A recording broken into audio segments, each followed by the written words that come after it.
back at this vlog life. It is Friday, April, is today Friday the 13th? I think it's Friday the 13th. Today is my first outdoor meet of the season. It's been kind of an eventful past few weeks. I'm actually on my way to see my therapist. I've been dealing with some knee trouble. I've kind of been hinting at it on social media, but I haven't like given a full explanation. So the week that I left for South Africa, I actually had to stop practice because I was in so much pain in my knee. So I went to the doctor a couple of times before I left. By the end of the week, I was able to train again, but yeah, it was still kind of sore. Went to South Africa. My coaches and I, we kind of decided to kind of take some of the impact off my knee. So I've been doing pool and bike workouts. If you watch my vlog, you would know that I did run a 5K as a part of my activation there with the Marriott team, the SPG group. My knee did start to bother me towards the end of the 5K run. So I actually asked my doctor to order an MRI, which in doing so, we found that my cartilage is thin. I have a medial meniscus tear as well as a bone bruise. I've been running for 20 plus years.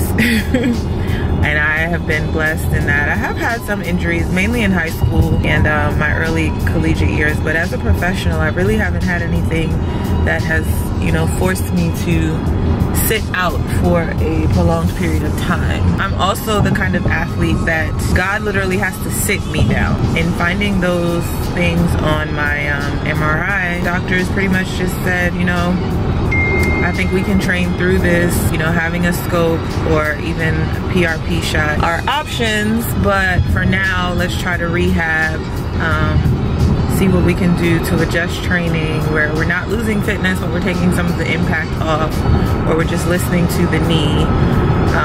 Because truthfully, the meniscus tear, it's probably been there for a while. My injury is being categorized as a chronic injury. There was no event that happened that I was like, oh, I hurt my knee. It's just wear and tear over my 20 plus year career. I've been going back and forth over the past couple of weeks because, as you know, this season is an off season, meaning we don't have an outdoor world championships. Not being able to train at the level that I would like to train because of, you know, the pain that I'm in, and I'm anti-taking pain medicine because I don't want to be covering up the pain, but instead I'm making the injury worse. I've just decided that I'm going to run this weekend, and I'm going to use this weekend as a guide as far as what I should do. If I should go ahead and stop and do the PRP shot and see how that helps with my healing.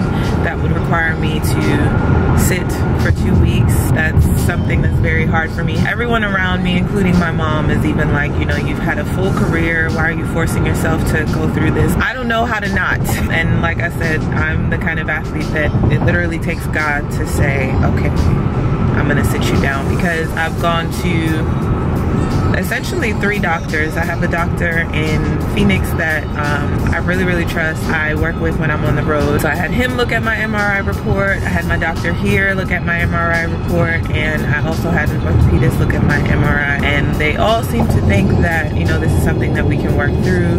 We don't necessarily have to jump right to the surgery option. With no one giving me a clear, like, we need to sit down, we need to stop, I feel like if I'm not making it worse, you know, let's see what we can do. So after all of that rambling, I am going to run the 200 this evening at the University of Texas, and I'm gonna give it my best shot. My prayer is that God give me the clarity to be honest with myself, number one, and you know, I don't go out there and do anything silly, but give me the clarity on what I need to do going forward for the rest of the season, because it is quite possible that I could have the PRP shot and maybe even the surgery, which I really like anti-surgery. I've never had surgery, but if I don't have to have surgery, I don't want to have surgery. But PRP, and I could still, you know, salvage the rest of the season. It might be the later part of the season, part 2 of the circuit, the summer circuit that is, but you know. So anyway, I'm on my way to my therapist. We're gonna probably work on making sure I have good blood flow in the area, some mobility. I just wanted to be transparent about what's going on with me. I've been kind of cryptic about it on social media because I have shown like me getting treatment or, you know, know, icing my knee, but I haven't really explained what's really going on. And let me not even say that I haven't been training the way I would like to train. I've just been really focused on, you know, trying to stay healthy, get healthy, as well as working on my other projects as well. It feels a little sore. I'm not jumping off the table. How about this one? More the outside. Here? No. So all outside. Why are we doing the needles here? This is to help with your symmetric pain. It's called color mapping. And we're working on your body's ability to communicate when you're running. Elbows and knees are very symmetric.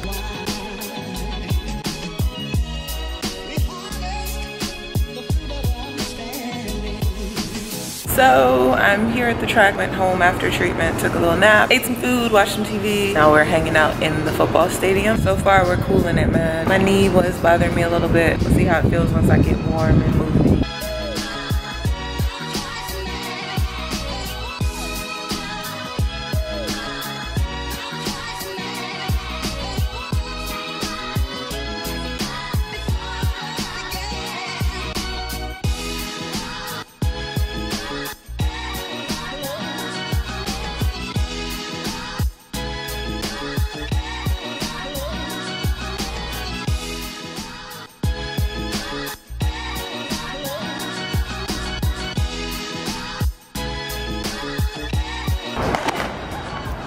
And a good start of this first race of this Texas Invitational.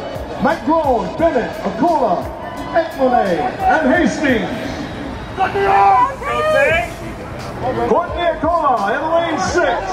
Outside lane 9, that's Natasha Hastings running for Under Armour. It is Sunday morning. I'm in bed, obviously, watching this live stream, Beyonce at Coachella. I feel like I'm being bullied into watching this. I wasn't pressed to see the performance, but people stayed up till 2 a.m. to watch this 2-hour performance. People on social media won't stop talking about it, and someone told me I need to watch it. Yeah, about my performance. So today's Sunday. That was Friday evening that I ran that 200. Kind of shocked myself. I didn't know what I was gonna run, to be honest, because as I said on my way to the doctor, training has been, you know, on off, kind of do what I can with my knee, and I was trying to use this weekend as a gauge for what I would do going forward. So I ran 22.75 with a 2.2 wind, so it was a little bit wind dated, but it was still decent enough. I was in lane 9 by myself, no one in 8, so I was just out there just running basically. And before, in my warm-up, I didn't really feel like quick,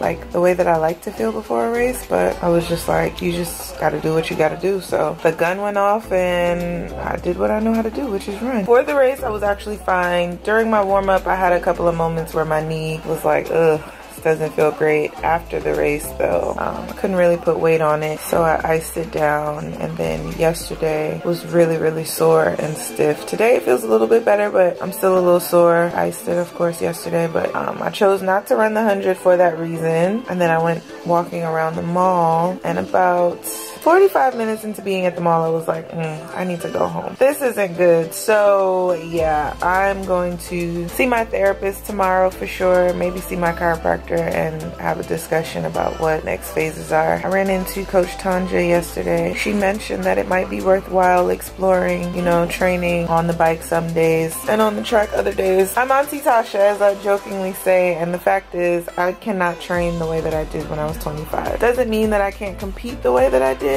as far as performance, but my body just doesn't want to do what I used to do at 25. I'm gonna talk to the doctors, talk to my coach tomorrow, make some decisions. In the meantime, as usual, hope you guys enjoyed this. I'm gonna try to get into the habit of doing more workout vlogs, but as I said, just wanting things to be perfect, I kind of get caught up in the fact that I don't have a film crew, but I'm gonna do better. If you're not subscribed, please make sure you do so. Hit that notification bell, and I'll see you guys next time.